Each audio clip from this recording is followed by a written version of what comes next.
Hello students, welcome to our channel climax mathematics classes. मैं R K Ranjan आपके बीच आज हम लोग सेट 3 का कंप्लीट सॉल्यूशन लेके आए हैं, जिसमें हमारा सेक्शन ए और सेक्शन बी का क्वेश्चन हम लोग देखने जा रहे हैं। अभी फिलहाल क्या है हमारे पास क्वेश्चन नंबर फर्स्ट, इसको हम लोग देखते हैं और वन बाय वन हम लोग सॉल्यूशन प्राप्त करते हैं। जैसे देखिए क्वेश्चन नंबर फर्स्ट में हमारे पास लिखा हुआ है NC9 बराबर है NC8। तो आपसे क्या रहा है क्वेश्चन में कि find the value of NC17। देखिए यहाँ पे क्या है, NC9 और NC7 दोनों आपस में बराबर है ना, दोनों आपस में बराबर है। और यहाँ पे NC17 पूछ रहा है, मतलब हम लोग को n पता हो जाता तो इसका वैल्यू फाइंड कर लेते। तो देखिए इसके लिए हमारे पास एक थ्योरी है, एक हमारे पास कॉन्सेप्ट है, इसको ध्यान देंगे कि अगर यदि NCX और NCY यानी अगर ये दोनों आपस में बराबर है तो इसको हम लिख सकते हैं विच इम्प्लाइज दैट n बराबर कितना x प्लस वाई। ये है इसका थ्योरी। n का वैल्यू किसके बराबर x प्लस वाई, यानी जो भी यहाँ पे डिफरेंट नंबर है वो दोनों आपस में जुड़ जाता है, वो n के बराबर हो जाता है। सेम उसी प्रकार से देखिए हमारे पास दिया गया है, जिसको हम लोग बात कर रहे हैं, कहते हैं हम लोग गिवन दैट NC9 बराबर NC8, NC9 बराबर NC8, इसको हम लिख सकते हैं विच इम्प्लाइज दैट n बराबर 9 प्लस 8, 9 प्लस 8 बराबर कितना हो जाएगा 17। तो देखिए ये हमारा क्या हो गया, n का वैल्यू निकल गया 17। अब आपसे पूछ क्या रहा है, देन NC17 पूछ रहा है। तो NC17 देखिए हम n का वैल्यू फाइंड कर चुके हैं, कितना 17। देखिए 17C17, तो दोनों का जो वैल्यू बराबर होता है उसका वैल्यू 1 के बराबर होता है। यही आपका हो गया आंसर। नेक्स्ट क्वेश्चन नंबर 2 क्या कह रहे हैं, चलिए हम लोग बात करते हैं।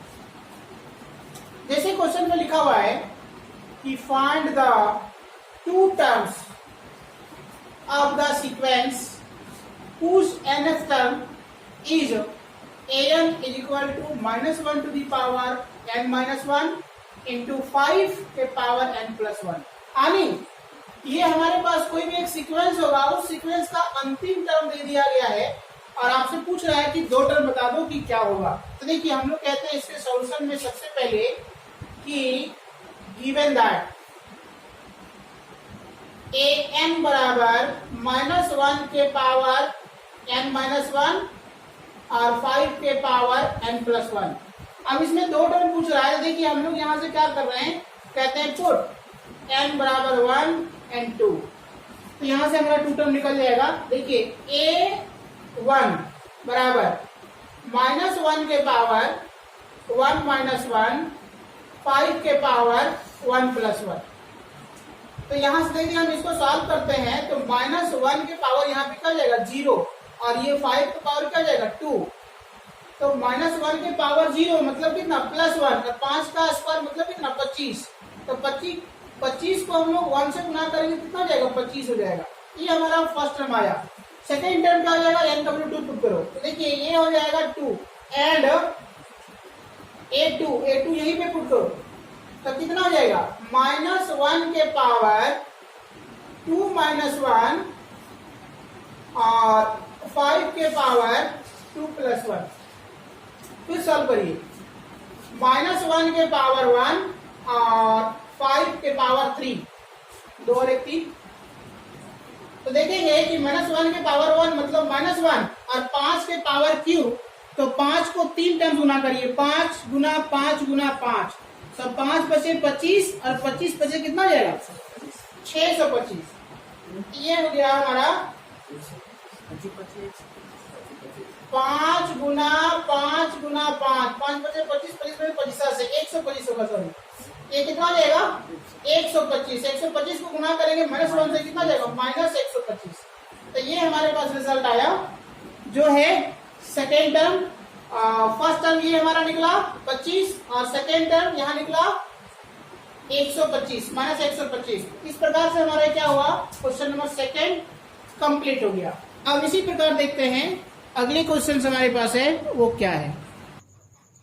नेक्स्ट क्वेश्चन नंबर 3 क्या कह रहा है, if two lines L1 and L2 are perpendicular to each other and slope of line L1 is 2, then find the slope of the line L2। देखिए क्वेश्चन जो है बड़ा सिंपल है, लेकिन आपको समझना है थोड़ा सा। क्वेश्चन कह रहा है कि कोई भी दो लाइन है, सपोज करिए कि एक लाइन ऐसा है और दूसरा लाइन ऐसा है। इस लाइन का नाम हम लोग L1 लिए, इस लाइन का नाम हम लोग L2 लिए। अब क्वेश्चन क्या बोल रहा है, if two lines L1 and L2 are perpendicular to each other, मतलब लाइन L1 और L2 जो दोनों आपस में क्या है, परपेंडिकुलर है। And the slope of the line L1 is 2, मतलब L1 जो लाइन है इस लाइन का स्लोप, तो स्लोप में हम M1 कहते हैं, इस लाइन का स्लोप को क्या मान रहे हैं, M1, तो M1 का वैल्यू 2 दिया हुआ है। Find the slope of line L2, यानी L2 जो लाइन है इस लाइन का हम लोग स्लोप को M2 कहते हैं, तो M2 क्या होगा वो आपसे पूछ रहा है। तो सिंपल सी बात है, हम लोग जानते हैं कि जब कोई भी दो लाइंस आपस में एक दूसरे का परपेंडिकुलर होता है तो दोनों लाइंस के स्लोप का प्रोडक्ट वैल्यू -1 के बराबर होता है। तो चलिए हम लोग बात करें इसे, तो कहते हैं हम लोग कि यहाँ पे since the line 1 and line 2 are perpendicular to each other, then slope of line 1 and slope of line 2 का प्रोडक्ट वैल्यू -1 के बराबर होता है। तो स्लोप ऑफ लाइन 1 का क्या प्रोडक्ट, ये स्लोप क्या दिया हुआ है, 2 दिया हुआ है। लाइन 2 का स्लोप क्या दिया हुआ है, नहीं पता, ये तो निकालना है, M2 लिख दिए बराबर -1। ये 2 हम लोग फाइंड, ये M2 फाइंड करना है, तो M2 बराबर इस 2 को इधर भेजेगा तो क्या हो जाएगा, भागा में जाएगा, तो क्या हो जाएगा 1/2। यही हो गया हमारा स्लोप लाइन 2 का, यही हो गया आंसर। तो इस प्रकार से क्वेश्चन नंबर 3 भी हमने कंप्लीट किया। अगले क्वेश्चंस की ओर चलते हैं कि वो क्या है क्वेश्चन। नेक्स्ट क्वेश्चन नंबर 4 क्या कह रहा है, ध्यान देंगे। Find the acute angle between the x axis and the line joining the points 3, -1 and 4, -2। देखिए क्वेश्चन कह रहा है कोई भी एक लाइन ज्वाइन किया गया दो पॉइंट से, और वह जो लाइन्स है उस लाइन्स को एक्स एक्सिस के साथ इंक्लाइन किया गया है। तो जब ये इंक्लाइन किया गया तो कह रहा है कि बताओ कि उसके एक्स एक्सिस के साथ एंगल जो है वो क्या होगा, वो भी एंगल पूछ रहा है, एक्यूट एंगल। देखिए इधर से इधर का एंगल हमारा जो है वो हो जाएगा क्या, ऑब्ट्यूज, दिखने से चल रहा है, और यहां से यहां क्या होगा, एक्यूट।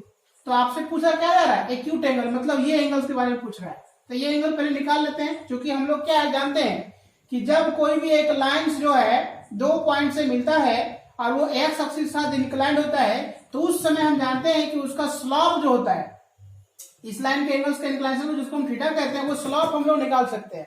और ये स्लोप अगर हमारे पास कोई दो पॉइंट दिया गया है तो उन दो पॉइंट्स के बीच का डिफरेंस का अगर हम लोग देखें रेशियो, तो उससे भी हम लोग क्या करते हैं, इसका स्लोप निकाल सकते हैं। देखिए ये भी जो लाइन हम लोग मिलाए हैं, तो इस लाइन का स्लोप को हम लोग क्या कहते हैं, जानते हैं कि y2 - y1 by x2 - x1।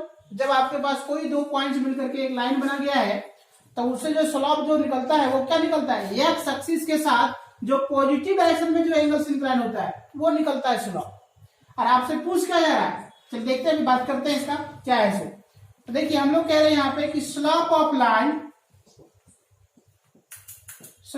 Line AB, तो इसके लिए हो जाएगा क्या, तो इसका फॉर्मूला होता है y2 - y1 by x2 - x1।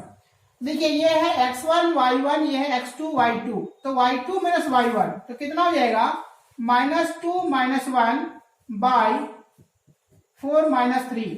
तो यहां से हम लोग लिखेंगे तो ये -2 + 1 बाई 1, तो यहां से अगर हम देखें तो -2 + 1 यानी क्या, -1 बाई 1 जब हमारे पास ये रिजल्ट जो आया है वो कितना आ गया, तो स्लॉप जिसको हम लोग m कह रहे हैं, तो इसका वैल्यू आ गया -1/1 मतलब -1। देखिए इस लाइन का स्लॉप यदि -1 आ रहा है और m जो हमारे पास जो दिया गया उसको हम लोग ऐसा भी कहते हैं tan थीटा। m बराबर क्या होता है, tan थीटा। तो यहां समझिए कि tan थीटा का वैल्यू किसके बराबर, -1 के बराबर।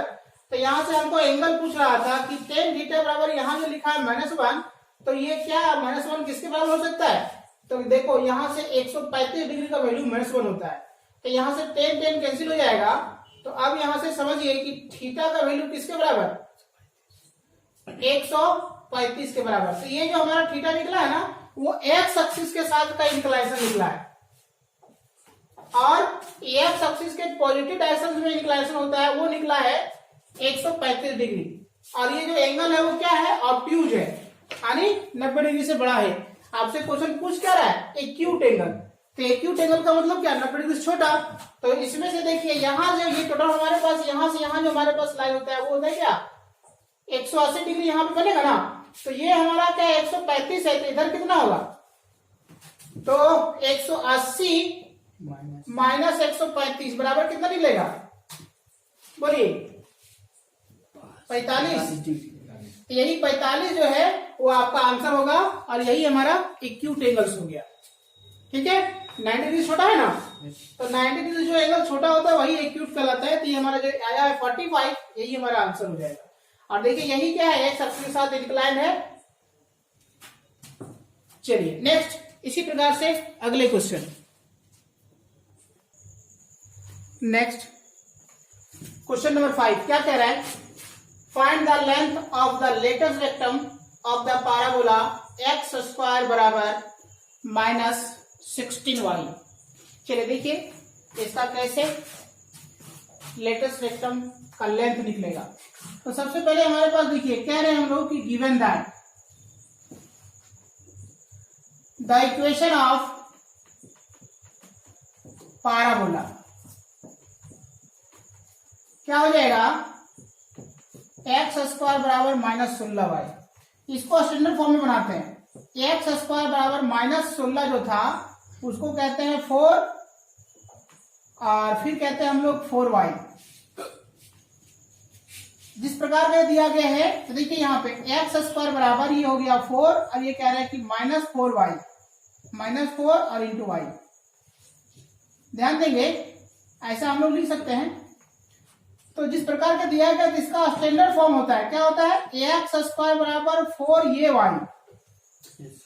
स्टैंडर्ड फॉर्म होता है क्या, एक्स स्क्वायर बराबर 4ay। और यहां देखिए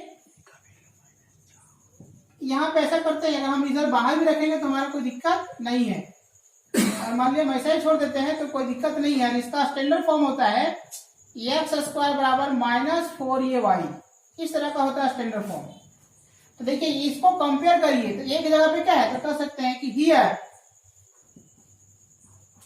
a बराबर कितना 4। अब जब a बराबर 4 हो गया,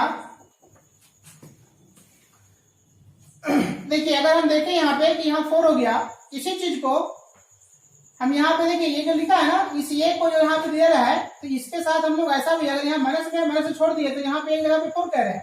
अगर यहाँ पे इधर हम ले जाए, ये माइनस को यहाँ ले जाए, तो हम क्या एक जगह पे -4 भी कहेंगे तो हमें कोई दिक्कत नहीं है ना। तो अगर हम यदि ऐसा कहें तो हमको क्या है कि पूछ रहा है कि the length of latus rectum.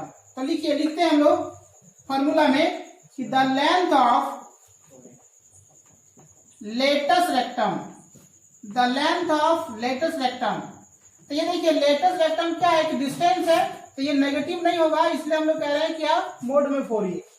अब जैसे ही 4 ये कह रहे हैं तो 4, और यहाँ पे हो जाएगा कितना -4 है ना, तो इसमें फिर हम लोग लगा दिए मोड, तो 4 × 16 हो जाएगा। -16 का मोड बराबर कितना हो जाएगा, +16। डिस्टेंस नेगेटिव नहीं होता है, इसलिए 16 हमारे पास जो है वो क्या हो जाएगा, आंसर हो जाएगा। तो इस प्रकार से ये क्वेश्चन कंप्लीट हो गया। अगले क्वेश्चन को हम लोग देखते हैं कि वो हमारे पास क्या है। नेक्स्ट क्वेश्चन नंबर 6 देखिए क्या कह रहा है, write the perpendicular distance of the points 2, 3, 4 from XY plane and YZ plane. देखिए क्वेश्चन क्या कह रहा है कि एक हम लोगों को डिस्टेंस निकालने बोलता है, write the distance from the points 2, 3, 4। इस पॉइंट से कहां पे बोल रहा है ना, डिस्टेंस ऑफ द पॉइंट्स कितना 2, 3, 4 from XY plane and YZ plane. आने की इसको समझिए कि एक 3 डायमेंशनल में क्या है, स्पेस में हमारा क्या है 3 डायमेंशनल शेप है, और 3 डायमेंशनल शेप से क्या किया गया, एक हमारे पास क्या है कि लाइन एक पॉइंट है, और उस पॉइंट से XY प्लेन में एक पॉइंट है, जो XY प्लेन पे क्या है कि एक पॉइंट है, जहां ये क्या है कि यहां से यहां के बीच का जो डिस्टेंस है वो क्या परपेंडिकुलर है, तो कह रहे हैं इसका डिस्टेंस बताइए क्या होगा। सेम इसी प्रकार YZ प्लेन पे क्या है, YZ प्लेन पे क्या है कि पॉइंट है, जिससे यहां से यहां के बीच का डिस्टेंस जो है वो परपेंडिकुलर है, और वो क्या होगा वो पूछ रहा है। तो सपोज करिए कि अगर एक्स एक्सिस पे अगर हमारा कोई अगर पॉइंट होता है, तो क्या जानते हैं एक्स का, यहां देखिए यहां से अगर यहां मिला दे हम लोग, तो यहां से यहां के बीच का जो डिस्टेंस होगा वो क्या होगा, परपेंडिकुलर होगा। और यहां से यहां का कोऑर्डिनेट की बात करें तो एक्स का वैल्यू कितना मिलेगा, तो देखो यहां से यहां जो डिस्टेंस होगा वही पॉइंट यहां पे लिखा हुआ है, तो यहाँ का कोऑर्डिनेट क्या कहलाएगा, तो कहलाएगा 2, और क्या कहलाएगा 0 और 0 कहलाएगा, क्योंकि y और z हमारा यहाँ 0 होगा क्योंकि x एक्सिस है। सेम इसी प्रकार अगर क्या है कि y एक्सिस पे अगर हम पूछे कि यहाँ से यहाँ के बीच का डिस्टेंस अगर हम बात करें, इसको इस तरह से हम लोग अगर मिला है, तो यहाँ का कोऑर्डिनेट पूछे तो क्या हो जाएगा, y एक्सिस पे हमारा कोई पॉइंट होगा, बाकी x और z क्या होगा 0 होगा, मतलब यहाँ पे हो जाएगा 0, फिर हो जाएगा 3 और फिर हो जाएगा 0। इसी प्रकार अगर इसे परपेंडिकुलर ड्रॉ किया गया z एक्सिस पे, तो यहाँ का कोऑर्डिनेट की बात करेगा तो क्या हो जाएगा 0, 0, 4। तो आपसे ये तो परपेंडिकुलर डिस्टेंस जो पूछ ले रहा है, जो कि आप 4 बोल देंगे यहाँ z एक्सिस पे। अगर x एक्सिस पे पूछता तो 2 बोल देते, और y एक्सिस पे पूछता तो 3 बोल देते, लेकिन ऐसा तो पूछ ले रहा है, पूछ क्या रहा है XY प्लेन पे। तो XY प्लेन पे हम लोग पॉइंट लेंगे तो क्या वो परपेंडिकुलर बोल रहा है, देखिए परपेंडिकुलर बोल रहा है, मतलब 2 और 3 डिस्टेंस होगा, z यहाँ पे क्या होगा 0 होगा, क्योंकि वो क्या है XY प्लेन है। उसी प्रकार YZ में क्या होगा, YZ में x है नहीं है, x 0 होगा और YZ यहाँ पे होगा जो यहाँ डिस्टेंस दिया गया होगा। तो पूछ रहा है कि इसका डिस्टेंस क्या होगा, इसका डिस्टेंस क्या होगा। तो हम देखिए अगर हम मान लें डिस्टेंस ऑफ AB निकालें, तो तुमको पता होना चाहिए डिस्टेंस ऑफ AB के लिए क्या कहेंगे, x2 - x1 का whole square plus y2 - y1 का whole square plus z2 - z1 का होल स्क्वायर। देखिए यहाँ पे 2 - 2 ऐसे समझिए, तो 2 - 2 का कितना हो गया होल स्क्वायर, 3 - 3 का कितना हो गया होल स्क्वायर, फिर कहेंगे हम लोग कि 0 - 4 का कितना हो गया होल स्क्वायर। तो अगर हम लोग लिखे यहाँ पे तो ये हो जाएगा 0 का स्क्वायर, खत्म हो जाएगा 0, तो देखो ये हो जाएगा 0 प्लस 0 और प्लस हो जाएगा यहाँ पे कितना 4 का स्क्वायर 16, तो यहाँ से हम लोग √16 कितना जाएगा 4, तो यही डिस्टेंस क्या हो गया 4 जो है वो डिस्टेंस हो गया इसका, किसका यहाँ से यहाँ के बीच का डिस्टेंस 4 हो गया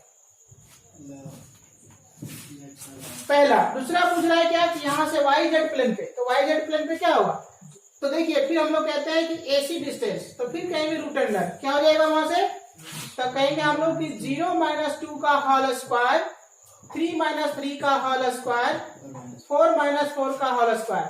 तो यहाँ से हम लोग नाम लेंगे तो 2 का स्क्वायर हो जाएगा 4 प्लस 0, फिर यहाँ से लिखेंगे तो क्या जाएगा 2, ये हो गया दूसरा आंसर। तो इसी प्रकार से क्या है कि ये डिस्टेंस पूछ रहा था, तो यहाँ से यहाँ डिस्टेंस पता चल गया, ये पता चल गया, यही हो गया हमारा आंसर। ये है क्वेश्चन नंबर 6। अगले क्वेश्चन, नेक्स्ट क्वेश्चन नंबर 7 क्या कह रहा है, a coin is toss and a die is thrown, right on the sample space for this experiment.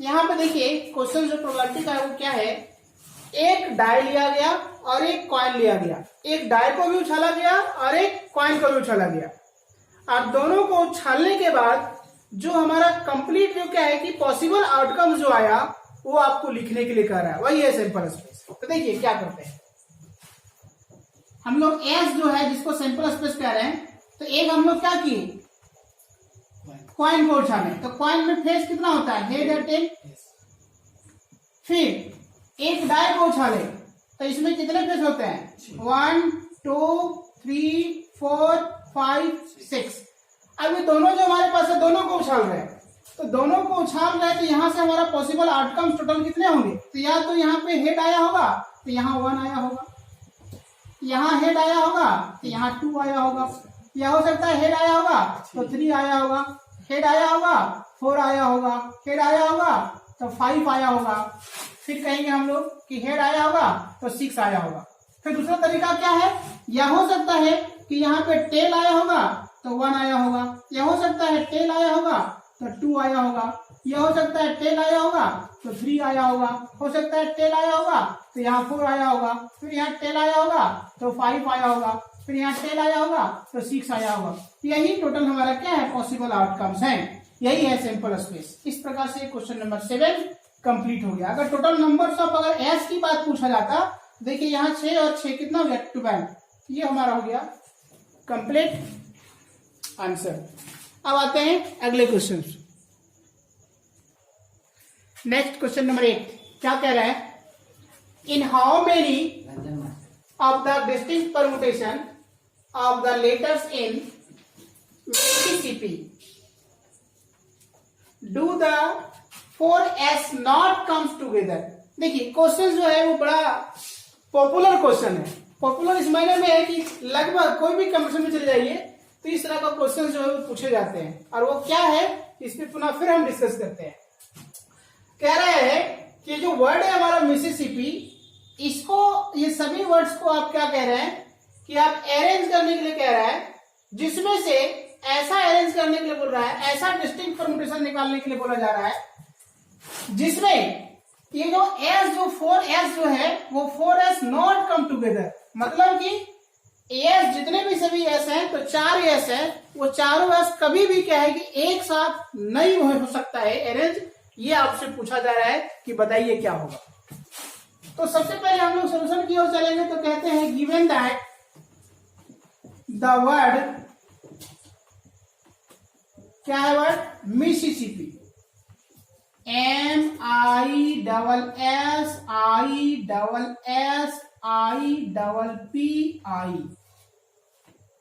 यहां पे कहते हैं हम लोग हियर टोटल लेटर्स जो यहां पे है वो कितना है, तो देखेंगे 11 मिलेगा आपको, 1 2 3 4। इसमें रिपीटेड लेटर की बात कर रहे हैं हम लोग।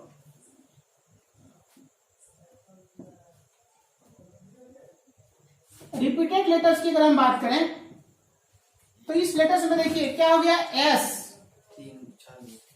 एस कितना है, तो हम लोग कह रहे हैं 4 टाइम्स। एस कितना है, तो कह रहे हैं 4 टाइम्स। फिर आई कितना है, तो ये भी हमारा है 4 टाइम्स। और कह रहे हैं पी कितना है, तो ये हमारा 2 times.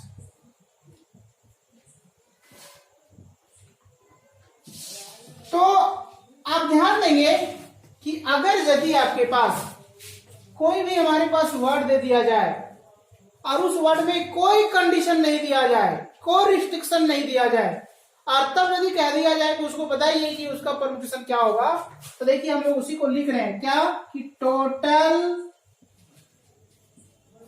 Numbers of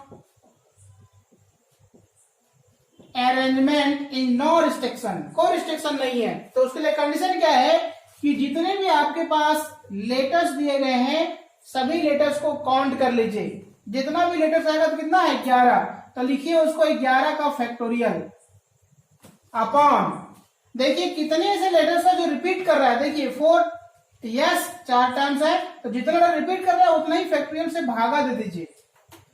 I 4 times है तो 4 फैक्टोरियल से भागा दे दीजिए। पी 2 टाइम्स है तो 2 फैक्टोरियल से भागा दे दीजिए। सब गुना में लिखिए इसको क्या है, गुना में लिख रहे हैं। अब इसको तुम सॉल्व कर लो, कितना आता है, तो देखिए हम लोग क्या है कि यहाँ जो हमारे पास जो दिया गया इसको हम लोग सॉल्व किया है, कितना आया है, तो देखेंगे कि इसका आएगा हमारे पास, इसको सॉल्व करेंगे तो देख लेंगे आप सॉल्व करके। हम यहाँ पे सॉल्व किया है इसलिए मैंने लिख दिया 36,650, 34,650। इसी प्रकार से जब आपको क्या है रिस्ट्रिक्शन दे दिया जाए कि एस जो हमारा जो लेटर चाहे कोई भी दे देगा, इसमें दिया हुआ यहाँ पे एस निकालने के लिए बोल रहा है, इसलिए हम लोग क्या देख रहे हैं यहाँ पे यस जो है उसको कहते हैं कि चार जो यस जो हमारे पास है वो हमेशा हमेशा एक साथ रहेगा। तो जब हमारा चार एस एक साथ रहेगा तो देखिए उसका अरेंजमेंट कैसे करते हैं, ध्यान दीजिए। यहाँ पे हमारे पास जो लिखा हुआ वर्ड है इसमें से हम लोग लिख रहे हैं M I P P I S S S. इससे क्या हुआ, ये चार को मान लीजिए एक नंबर मान लीजिए, इक्वल को एक नंबर मानता है, इसे तो सभी को डिस्ट्रिक्ट मानिए। तो डिस्ट्रिक्ट मानिए तो क्या क्या हो जाएगा, 1 2 3 4 5 6 7 और पूरे को एक मानेंगे कितना हो जाएगा 8। मतलब यहाँ पे टोटल का लेटर की बात करेंगे तो हम लोग कह देंगे उसमें कितना हो जाएगा 8। और ये जो हम लोग इस सभी को एक साथ इसलिए यहाँ दिया हुआ है ना कि नॉट कम टुगेदर, मतलब यस को सभी एक साथ नहीं होना है। तो पहले हम एक साथ होने वाली संभावना निकाल लेते हैं कि कितना उसमें अरेंजमेंट हो सकता है। तो एस होने के लिए सभी एस जो वो एक साथ होने के लिए उसके पास कितना 8 प्रकार का मूवमेंट हो सकता है, 8 प्रकार का अरेंजमेंट हो सकता है। तो इसका टोटल नंबर ऑफ अरेंजमेंट निकालेंगे तो इसका क्या होगा, तो कहेंगे हम लोग कि 8 यहाँ पे द नंबर्स ऑफ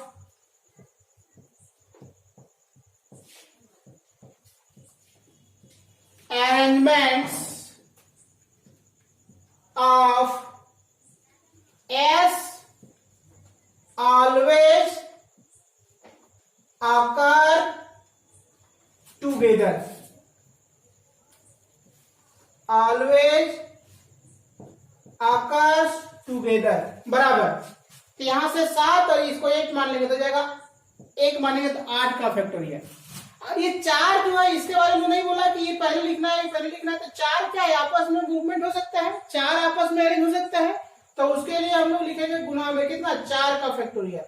और फिर जो जो रिपीट कर रहा है उसको फिर से वैसे ही भागा देना है। तो क्या है यस 4 को रिपीट कर रहा है इसलिए 4 फैक्टोरियल, फिर आपका आई 4 को रिपीट कर रहा है इसलिए 4 फैक्टोरियल, और फिर पी रिपीट कर रहा है 2 टाइम्स इसलिए 2 फैक्टोरियल।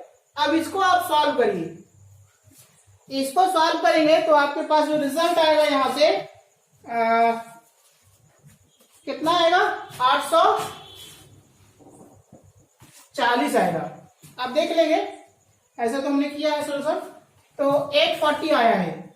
इसके बाद आपसे क्वेश्चन क्या पूछ रहा है कि मिसिसिपी जो वर्ड है ना उसमें यस जो है वो एक साथ कभी नहीं हो सकता है। तो हमने देखिए टोटल अरेंजमेंट निकाल लिया है इतना है, और एस जो है वो हमेशा एक साथ होगा वो निकाल लिया ऐसा है। तो आपसे क्वेश्चन पूछ रहा है क्या जो एस एक साथ नहीं होगा, तब लिखेंगे हम लोग कि the numbers of arrangement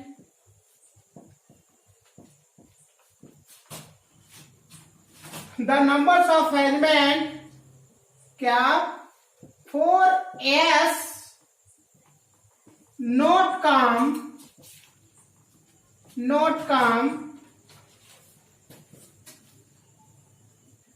together बराबर कितना टोटल अरेंजमेंट में साथ होने वाले अरेंजमेंट को घटा दीजिए तो कितना हो जाएगा 34,650 माइनस 840 तो बराबर कितना आएगा 33,810। मतलब इतने प्रकार से वो अरेंज हो सकता है जहां पे कभी भी एस जो है एक साथ नहीं बैठेगा, कभी भी एस जो है वो एक साथ नहीं अरेंज होगा। इस प्रकार से ये question number 8 complete. Next question number 9 क्या कह रहा है, if arithmetic mean and geometric means of two positive numbers a and b are 10 and 8 respectively, find the numbers। Question कह रहा है कि a और b कोई दो संख्या है और उन दोनों संख्याओं का अरिथमेटिक मीन और ज्योमेट्रिक मीन, अरिथमेटिक मीन 10 है और ज्योमेट्रिक मीन 8 है। तो कह रहे बताओ कि a और b जो नंबर्स है वो क्या है, वही लिखा है फाइंड द नंबर्स। नंबर्स क्या होगा, तो देखिए हम लोग कह रहे हैं गिवन दैट अरिथमेटिक मीन बराबर 10, ज्योमेट्रिक मीन बराबर 8। तो कह रहे let a and b be any two positive numbers. जब कोई भी दो संख्या पॉजिटिव संख्या है देन अरिथमेटिक मीन बराबर ये फॉर्मूला होता है, क्या होता है, a plus B by two. Geometric mean बराबर फॉर्मूला होता है रूट अंडर ए बी। तो आपसे कहता है बताओ कि a का वैल्यू क्या होगा, b का वैल्यू क्या होगा। तो आप समझिए जब ऐसा होता है अरिथमेटिक मीन और ज्योमेट्रिक मीन का कहानी से, तो यहीं पे देखिए हम लिखते हैं क्या है कि अरिथमेटिक मीन बराबर जो लिखा है a plus B by two, तो अरिथमेटिक मीन का वैल्यू कितना दिया हुआ देखिए 10। तो यहाँ पे कह रहे हैं हम लोग कि 10 बराबर a plus B by two, तो विच इम्प्लाइज दैट यहाँ पे कह सकते हैं a प्लस बी बराबर कितना 10 दूना 20। ये हो गया आपका समीकरण फर्स्ट। इसी प्रकार एड क्या है, ज्योमेट्रिक मीन बराबर होता है रूट अंडर ए बी। तो ज्योमेट्रिक मीन का वैल्यू दिया हुआ है कितना 8, तो लिखिए 8 बराबर ए बी का रूट अंडर। अब रूट को इधर भेजेंगे तो जाएगा कितना, स्क्वायर करेंगे तो 8 का हो जाएगा यहाँ पे स्क्वायर और बराबर ही हो जाएगा ए बी। 8 का स्क्वायर कितना हो जाएगा 64 ए बी। अब यहां देखिए जो लिखा हुआ है इसमें हम लोग लिख सकते हैं ऐसा कि b बराबर 64 बटा ए, इसको मान लिया हम लोग समीकरण सेकेंड। अब समीकरण फर्स्ट और समीकरण सेकेंड इन दोनों को लेकर के हम लोग सॉल्व करते हैं। तो क्या कह रहे हैं हम लोग कि from equation first and second we get, देखिए क्या लिखा हुआ है a प्लस बी बराबर 20। तो हम लोग कह रहे हैं यहां से कि which imply that a plus B की जगह पे 64 बटा a बराबर 20। तो यहां से हम लोग लिखते हैं एलसीएम लेते हैं हम लोग ये, तो यहां से कहते हैं a स्क्वायर प्लस 64 बराबर 20। फिर यहां से हम लोग लिखे तो क्या हो जाएगा a स्क्वायर प्लस 64 बराबर 20 को a से गुना करेगा तो हो जाएगा 20a। फिर यहां से लिखिए a स्क्वायर, इसको इधर ले आइए तो -20a प्लस 64 बराबर 0। अब देखिए ये द्विघात समीकरण है, कैसे तोड़ेंगे आप, तो देखिए 16 और 4 में तोड़िए, क्या हो जाएगा a square minus 16a minus 4a और प्लस 64 बराबर 0। अब इसको यहां से देखिए आगे बढ़ाते हैं, कहां लिखते हैं ध्यान देंगे, ये स्क्वायर और 16 ये इसमें ये को कॉमन ले लीजिए, क्या हो जाएगा a माइनस 16। फिर यहाँ 4a और 64 ये यहां से कॉमन ले लीजिए -4, तो क्या हो जाएगा a माइनस 16 बराबर 0। फिर यहां से a माइनस 16 को कॉमन ले लीजिए तो क्या हो जाएगा a माइनस 4 बराबर कितना 0। तो फिर यहां से देखेंगे तो a का वैल्यू कितना मिलेगा हम लोग को 16 और 4। देखिए 16 और 4 आया, 16 और 4 को कहां करिए इक्वेशन सेकंड में रखिए, तो लिखिए फ्रॉम इक्वेशन सेकंड क्या लिखा हुआ है, तो b बराबर लिखा हुआ है 64 बटा a। तो लिखिए व्हेन b बराबर 16, जब हम 16 रखेंगे a बराबर ना, जब हम a का वैल्यू जब हम 16 रखेंगे तो बताइए यहां से b का वैल्यू कितना आएगा 16 चौक 64, यहाँ 4 हो जाएगा। फिर हम लोग कहते हैं यहां से कि व्हेन a बराबर कितना है 4, अगर हम 4 रखते हैं तो b का वैल्यू यहां से कितना मिलेगा 16। तो यही दोनों जो है वो हमारा आंसर हो जाएगा। तो यही हम लोग कह सकते हैं कि a और b हो गया जो फर्स्ट और सेकंड, देखिए a और b आपको क्या है फाइंड द नंबर्स कह रहा था, नंबर्स हमने फाइंड कर लिया है। इस प्रकार से ये क्वेश्चंस कंप्लीट हो गया। अब देखते हैं अगले क्वेश्चंस। नेक्स्ट क्वेश्चन नंबर 10 क्या कह रहा है, find the equation of the right bisectors of the line segment joining the points 3, 4 and -1, 2। देखिए क्वेश्चन क्या कह रहा है कि कोई भी एक लाइन है और वह लाइन जो है इन दो पॉइंट से मिलकर के बना है, और इसी लाइन में जो दो पॉइंट्स मिलकर जो बना है एक लाइन, इसी लाइन पे एक दूसरा कोई लाइन है जो क्या है, देखिए लिखा है राइट बाइसेक्टर। राइट बाइसेक्टर का मतलब क्या हुआ, वो परपेंडिकुलर भी है और इस लाइन को बाइसेक्टर का मतलब तो बराबर भागों में बांट रहा है। मतलब ये जो लाइन को हमने जो मिलाया है दो पॉइंट्स मिलाने के बाद, जो ये लाइन जो हम लोग यहाँ पे ड्रॉ किया है, ये लाइन क्या किया, इन दोनों लाइंस को दो बराबर भागों में बांट दिया। मतलब यहाँ का लेंथ और यहाँ का लेंथ, मतलब यहाँ से यहाँ का लेंथ और यहाँ से यहाँ का लेंथ दोनों आपस में बराबर है। क्या है, देखिए लिखा है right bisector.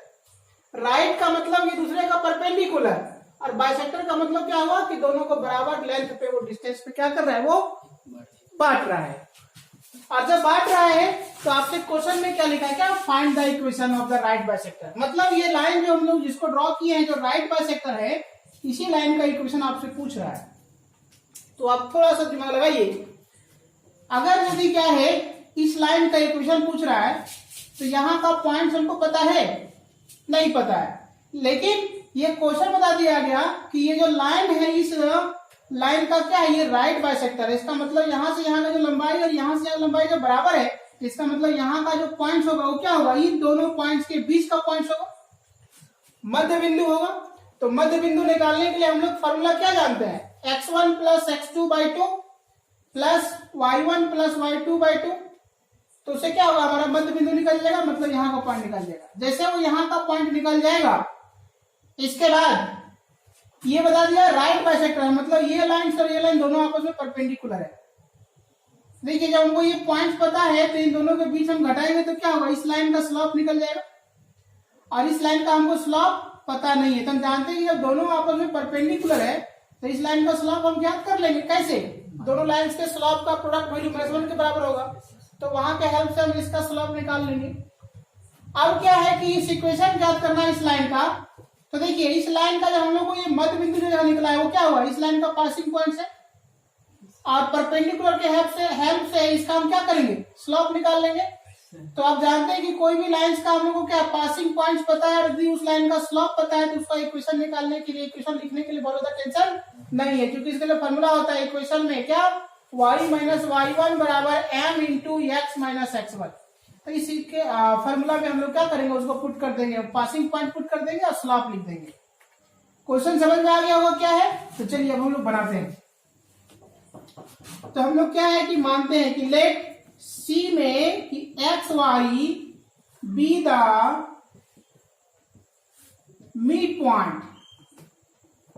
midpoints of the line joining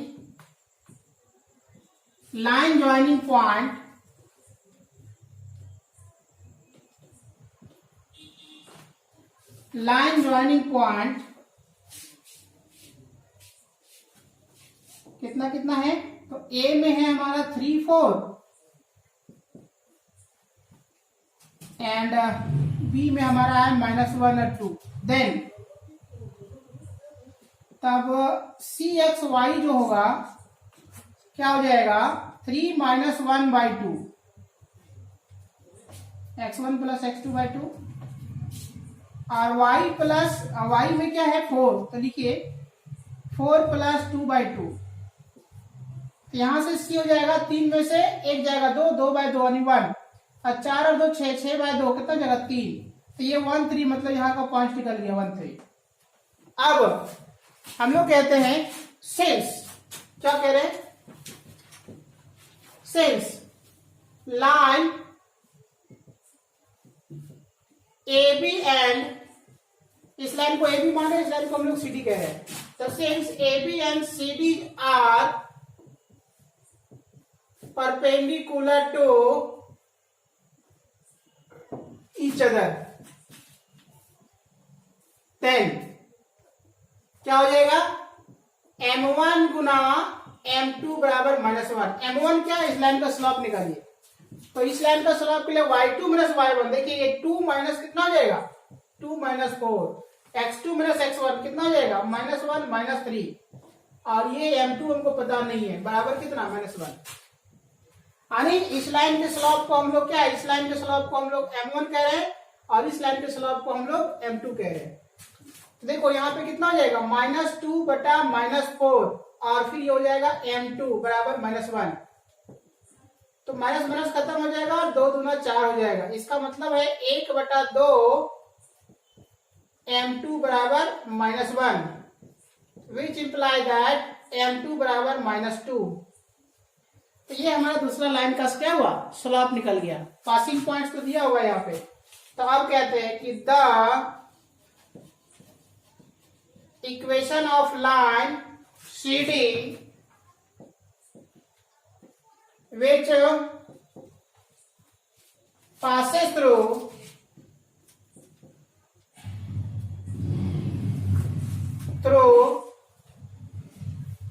the points C में, कहा 1, 3 and slope M जिसको कहते हैं M2 कह रहे हैं, इसका वैल्यू क्या है -2। देन तो क्या हो जाएगा y माइनस y1 मतलब 3 और m यानी -2, x माइनस x1 मतलब 1। अब इसको सॉल्व कर दीजिए तो y माइनस 3 बराबर -2x प्लस 2। अब 2x को इधर ले आइए, सिंपल फॉर्म में लिखिए आप।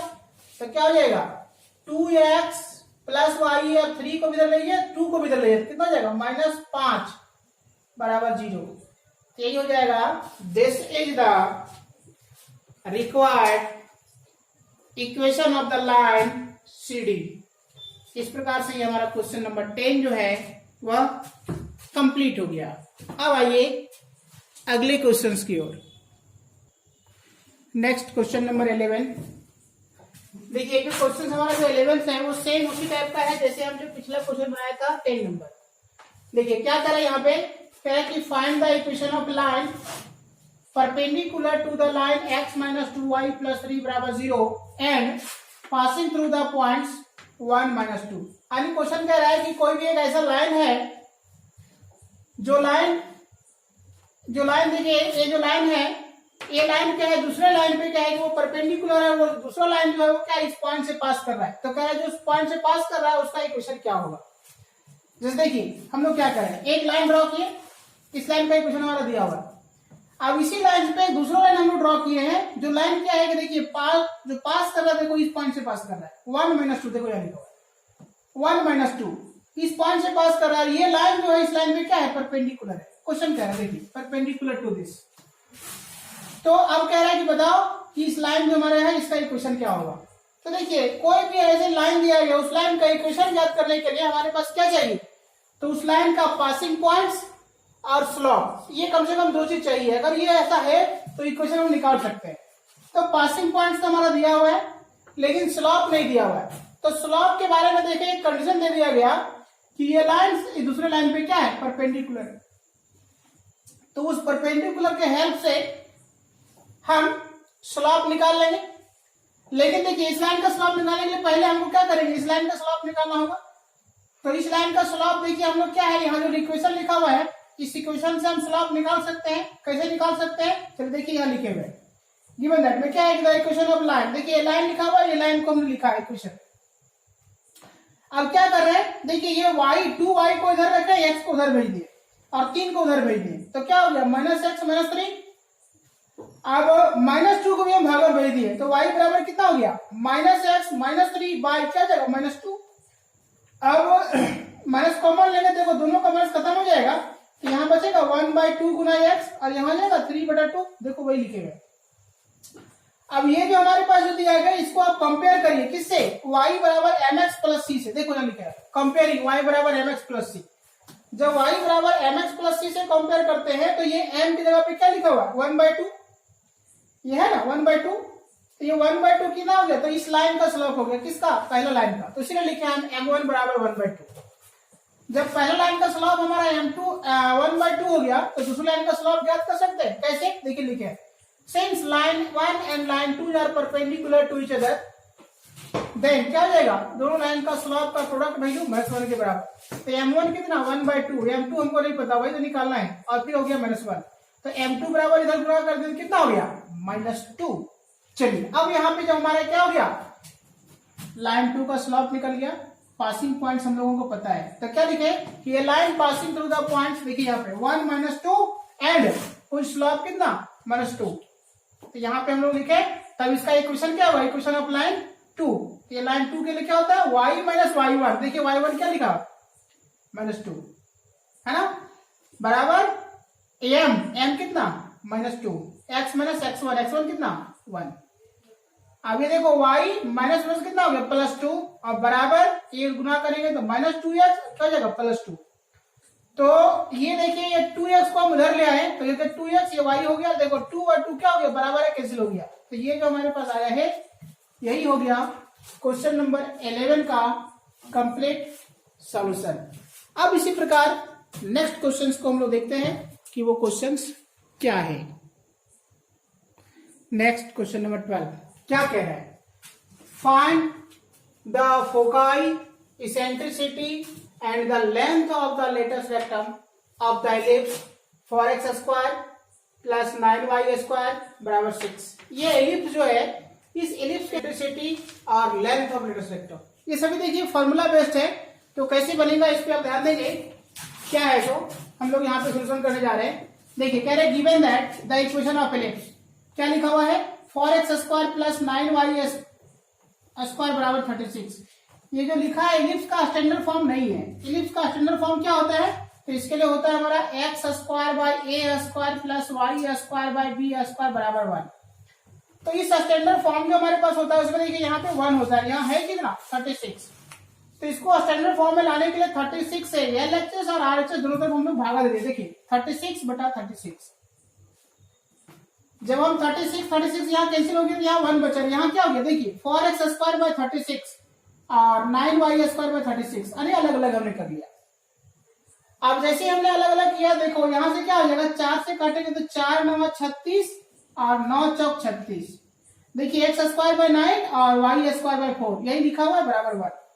अब देखिए यहाँ पे x स्क्वायर देखो a स्क्वायर होता है तो 9 लिख सकते हैं 3 का स्क्वायर, और यहाँ देखिए b स्क्वायर होता है लिख सकते हैं 2 का स्क्वायर। अब ये जो हमारे पास जो दिया गया इसको देखिए यहाँ कंपेयर करिए इसका स्टैंडर्ड इक्वेशन से, क्या लिखा हुआ स्टैंडर्ड इक्वेशन देखो यहाँ लिखे हुए X square by A square plus Y square by B square बराबर 1, जब ए का वैल्यू बड़ा हो b से तब।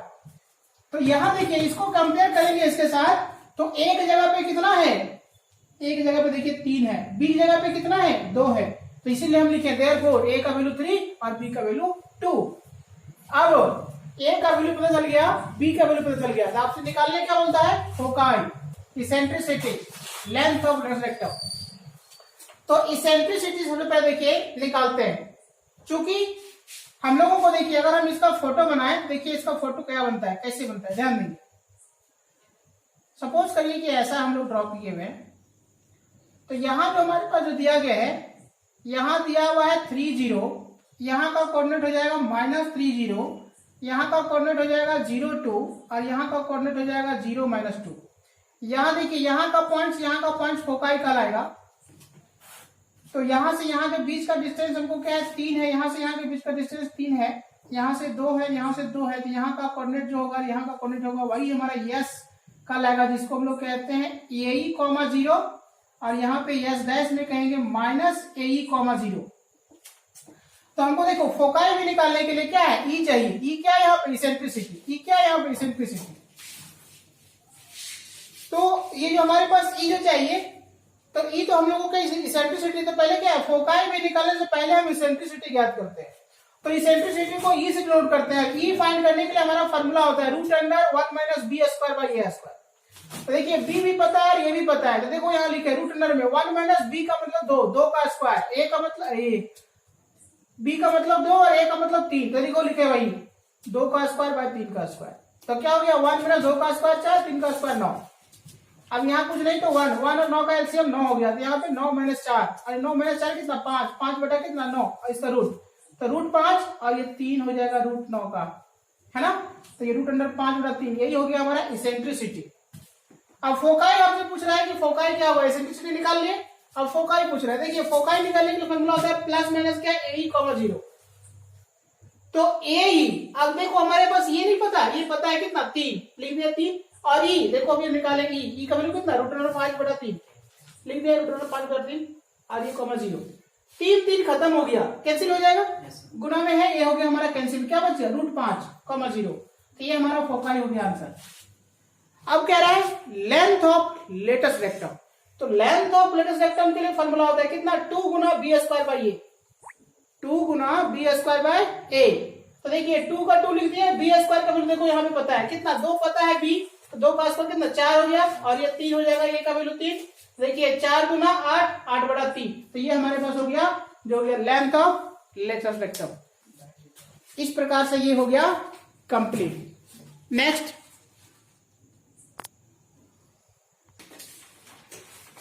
नेक्स्ट क्वेश्चन नंबर 13 क्या कह रहा है, find the R the points A में क्या है 0, 7, 10 और बी पॉइंट्स में है -1, 6, 6 एंड सी पॉइंट्स में -4, 9, 6 are the vertices of right angle triangle. यानी कि आपसे कह रहा है, क्वेश्चन मांग दिया हुआ, मतलब आपको चेक करने बोल रहा है कि जो भी हमारे पास 3 वर्टेक्स दिया गया वो बताइए कि वो तीनों वर्टेक्स फॉर्म करता है, वो वर्टेक्स को अगर मिलाएं तो एक क्या राइट एंगल ट्रायंगल्स को फॉर्म कर रहा है। तो हम लोग जानते हैं राइट एंगल ट्रायंगल फॉर्म कब करता है, जब हमारे पास 3 पॉइंट दिया गया, उन तीनों पॉइंट्स यदि हम मिलाते हैं और मिलाने के बाद क्या करेंगे हम लोग, एक ट्रायंगल फॉर्म होगा। अब जो ट्रायंगल फॉर्म होगा तो उससे हम लोग क्या करेंगे, तीनों साइड का हम लोग क्या करेंगे लेंथ निकालेंगे, जैसे ए बी का लेंथ, बीसी का लेंथ और सी ए का लेंथ। अब उसके बाद हम देखेंगे क्या, जब तीनों साइड का जो हमारा जो लेंथ निकलेगा, अब हम लोग जानेंगे कि वो तीनों साइड का लेंथ को पाइथागोरस थ्योरम के सेटिस्फाई करा देते हैं। अगर सेटिस्फाई हो जाते हैं तो इसका मतलब है कि वो एक हमारा राइट एंगल ट्रायंगल को फॉर्म कर रहा है। तो चलिए उसी चीज को लेकर के हम लोग यहाँ पे बनाए हैं। जैसे कि हमारे पास दिया गया है 3 पॉइंट्स, तीनों पॉइंट्स में मान लिया हम लोग कि ये बीसी एक हम लोग ट्रायंगल ड्रॉ किया।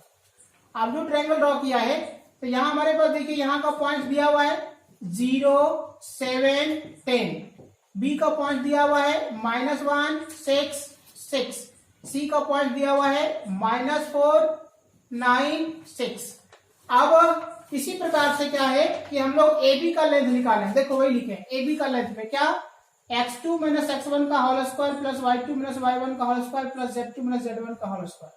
फिर उसी प्रकार बीसी का लेंथ निकालें, देखिए यहाँ पे इसको सॉल्व किया, यहाँ से आ गया कितना -1, 0 कितना 1, 6 में से 7 जाएगा -1, -1 का स्क्वायर 1 और 6 में से क्या 10 जाएगा -4, -4 का स्क्वायर कितना जाएगा 16 और 16, 17 का 18 का रूट किया तो हो गया कितना 3√2।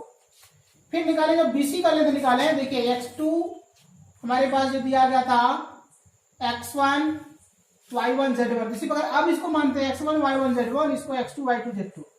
तो यहां से यहाँ घटाएंगे हम लोग और यहाँ लिखेंगे, देखो क्या हो जाएगा -4 +1 का होल स्क्वायर, फिर जाएगा माइनस ये क्या 9 - 6 का होल स्क्वायर प्लस हो जाएगा 6 - 6 का होल स्क्वायर।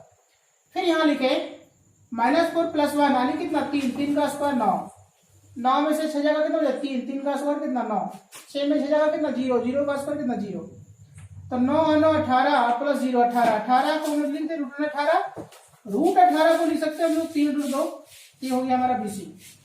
इसी प्रकार निकाल रहे हैं एसी, मतलब इसका लेंथ। तो फिर कहेंगे हम लोग देखिए -4 - 0 का होल स्क्वायर, देखिए लिखा हुआ है 9 - 7 का होल स्क्वायर लिखा हुआ है, 6 - 10 का होल स्क्वायर लिखा हुआ है। अब देखिए 4 - 0 4, 4 का स्क्वायर 16, 9 - 7 2, 2 का स्क्वायर 4 और 6 - 10 मतलब कितना -4, -4 का स्क्वायर कितना 16। अब देखिए 16 16 32 और 4 कितना 36, 36 का रूट 6। ए बी का लेंथ निकल गया, बीसी का निकल गया, एसी का निकल गया। अब क्या लिखे हैं, if points A B C be the vertices of right angle triangles, then क्या हुआ पाइथागोरस थ्योरम को सेटिस्फाई करेगा। तो क्या लिखें, देखिए ए बी का लेंथ प्लस बीसी का लेंथ बराबर क्या एसी का लेंथ, वही लिखें ए बी का स्क्वायर प्लस बीसी का स्क्वायर बराबर एसी का स्क्वायर। तो यहां से क्या हो गया, देखिए ए बी का स्क्वायर हम लोग देखो निकाल चुके हैं, क्या निकाल चुके हैं 3√2, बीसी का लेंथ देखो निकाल चुके हैं 3√2, तो वही लिखे 3√2 का स्क्वायर 3√2 का स्क्वायर। देखिए ऐसे निकाल चुके हैं 6, ये हो गया 6 का स्क्वायर। तो 3√2 का स्क्वायर करेंगे तो 18 आएगा, 3√2 का स्क्वायर करेंगे तो 18 आ जाएगा, 6 का स्क्वायर 36 हो जाएगा, 18 18 36 36 36, देखो दोनों बराबर हो गया। इसका मतलब है ये Pythagoras theorem. Next question number 14 क्या कर रहा है, देखिए ध्यान दीजिए। क्वेश्चन में कह रहा है a coin is tossed twice, what is the probability that at least one tail come out. देखिए क्वेश्चन क्या कह रहा है कि एक कॉइन है, उस कॉइन को 2 टाइम्स जो टॉस किया जाता है। जब टॉस किया जाता है तो कह रहे हैं what is the probability that, यानी क्या संभावना है कि एटलीस्ट क्या लिखा है, एटलीस्ट 1 टेल अकर्स, मतलब कि अगर एक कॉइन को जब 2 बार उछाला जाता है तो कम से कम जो है 1 टेल होना चाहिए। इसका क्या संभावना है? तो देखिए हम लोग कैसे बनाते हैं। मान लिया हम लोग की late E with the events of at least 1 tail and S with the simple space. Then जब एक कॉइन को जब 2 बार उछाला जाता है तो देखिए S बराबर क्या है कॉइन में, उसका 2 फेस होता है, या तो हेड या तो टेल, या तो हेड और टेल। तो एक कॉइन दूसरा कॉइन, दोनों कॉइन को हम उछाल दिए। दोनों कॉइन को यदि हम टॉस कर देते हैं तो क्या होता है, या तो दोनों हेड आएगा, या तो पहला हेड आएगा दूसरा टेल आएगा, या तो पहला टेल आएगा दूसरा हेड आएगा, या तो दोनों टेल आएगा। यही हो रहा है टोटल ऑल पॉसिबल आउटकम्स। तो यहाँ पे कितने नंबर्स है, 1 2 3 4, तो कह रहे नंबर्स ऑफ एस बराबर 4। अब ये किसको माने, 1 टेल अप। तो देखिए 1 टेल जो है एटलीस्ट 1 टेल, एटलीस्ट 1 टेल का मतलब कम से कम 1 टेल होना चाहिए। 1 से ज्यादा होगा चलेगा लेकिन कम से कम 1 टेल होना चाहिए। तो कम से कम 1 टेल कहाँ कहाँ है, देखो यहाँ पे 1 टेल है, यहाँ पे 1 टेल है, यहाँ 2 टेल है, कोई बात नहीं 1 से ज्यादा है चलेगा। लेकिन ये जो देखिए इसमें एक टेल नहीं है तो इसको नहीं लेंगे, बाकी तीनों को लेंगे ई के लिए। तो वही लिखें ई बराबर head tail, tail head, tail tail. अब इसमें कितने नंबर है, 1 2 3, तो देखिए नंबर्स ऑफ ई कितने इवेंट्स हो गया, 3। तो आपसे पूछ रहा है प्रोबेबिलिटी, तो हम लोग लिख रहे हैं रिक्वायर्ड प्रोबेबिलिटी का क्या फॉर्मूला होता है, numbers of E by numbers of S. तो नंबर्स ऑफ ई कितना देखिए निकाल चुके हैं हम लोग 3, नंबर्स ऑफ एस कितना 4। तो इस प्रकार से 3/4 जो आया है यही हमारा क्या हो गया, एटलीस्ट क्या हो गया, एटलीस्ट 1 टेल अकर्स का आंसर हो गया। इस प्रकार से ये हमारा क्वेश्चन जो है वो खत्म हुआ और सेक्शन ए सेक्शन बी दोनों कंप्लीट हो गया। सेम अब आते हैं हम लोग अगले क्वेश्चंस के लिए। तो अगले क्वेश्चन जो हमारा है वो नेक्स्ट डे हम लोग नेक्स्ट वीडियो में लेके आएंगे। तब तक के लिए थैंक यू।